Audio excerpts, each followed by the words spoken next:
İkinci bab.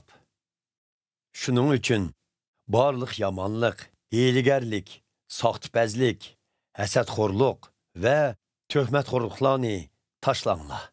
Sizlar Rabbimizning mehr shafqatidan bahramon bo'lgan ekansizlar.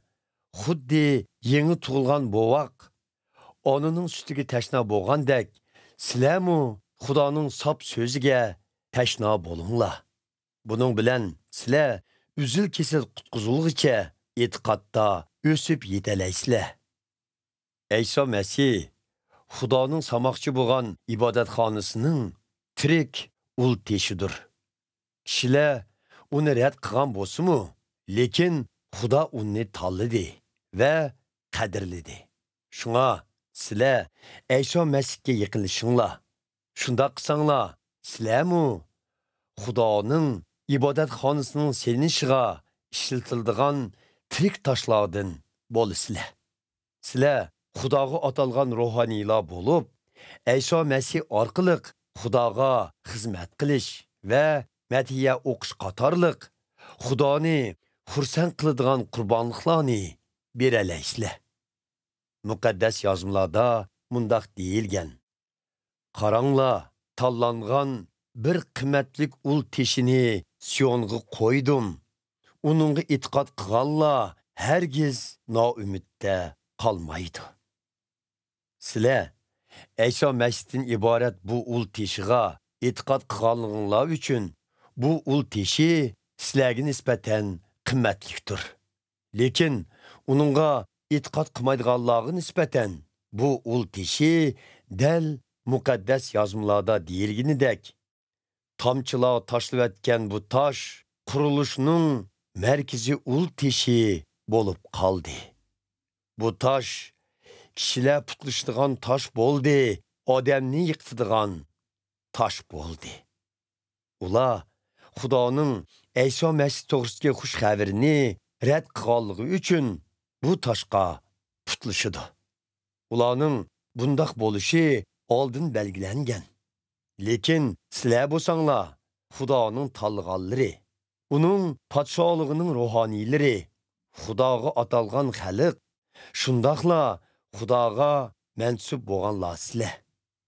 Sizlarni qorong'ulikdan o'zining parlaq yorug'ligiga chaqirgan Xudo, o'zining ulug'ligini boshqalarga yetkazishinglar uchun sizlarni tanladi. Burun sizlar Xudoning xalqi emas edinglar, lekin endi Xudoning xalqisizlar. Burun sizlar Xudoning rahim shafqatiga erishmagan edinglar, lekin endi erishdinglar. Qadrli qarindoshlarim, sizlar bu dunyoga faqat musofir va mehmonsizlar. Shunga sizlardan o'tinib so'raymanki, o'zinglarni sizlar bilan qarshilashadigan yomon havaslardan tutib elinglar.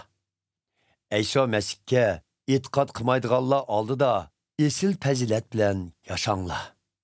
Boshunda qilganda, garchi ular sizlarni yomon odam deb tuhmat qilsa-mu, lekin sizlarning yaxshi amaliyatinglarni ko'rib, Rabbimiz İsa qaytib kelgan kuni Xudoni ulug'laydi.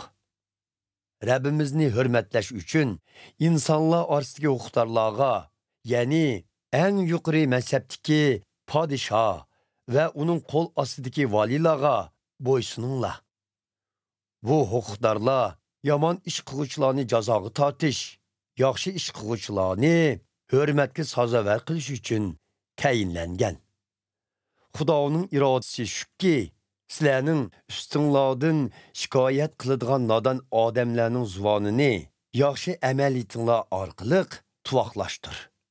Sizlar erkin odam bo'lib, hech kim sizlarning undoq yoki bundoq qilish qilmasliginglarni ma'ni qila olmaydi.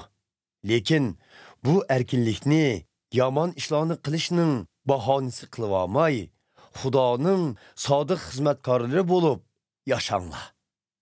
Barliq insonlarni hurmatlanglar. E'tiqodchi qarindoshlaringlarga mehr muhabbat ko'rstinglar. Xudodan qo'rqinglar. Podshohni hurmatlanglar. Ey qullar, xo'jayininglarni hurmatlab, ularga bo'ysuninglar.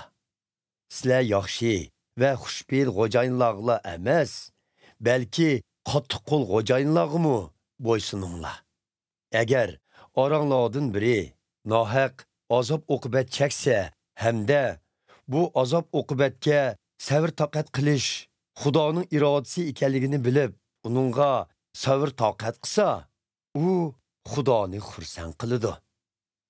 Agar xatolik o'tkazib, tegishlik jazoga tortilganda, uningga bardoshlik bersa, buning maqtindigan hech yeri yo'q. Lekin yaxshi ishlarni qilib, azob oqibat cheksa hamda uningga bardoshlik bersa, u Xudoni xursand qiladi. Chunki sizlar mana shundoq azob oqibatga chaqirildinglar. İsa Mesihmu sizlar uchun azob oqibat chekib, sizlarni o'zining izidan mangsun deb sizlarga ulgu qoldirdi. Muqaddas yozmada yozilganidek, u gunoh qilmagan, og'zidan biror ig'izmu hili mikrlik so'z chiqmagan. İsa Mesih haqoratga uchirganda til qayturmaydi. Azob oqibat chekkanda hech kimga tahdid solmaydi. Aksicha, o'zini odil hukm qildigan Xudoga topshiratdi. U bizning gunohning ilkida yashamasligimiz, balki haqqoniylik yo'lida mengishimiz uchun gunohlarimizni o'z zimmasiga elib, krestga mixlanib qurbon bo'ldi. Sizlar uning yorilari bilan shifo topdinglar. Chunki burun sizlar yo'ldan ozgan qo'ylarga o'xshatdinglar. Lekin hozir o'zinglarni qo'g'daydigan qo'ychining, ya'ni İsa Mesihning yeniga qaytib keldinglar.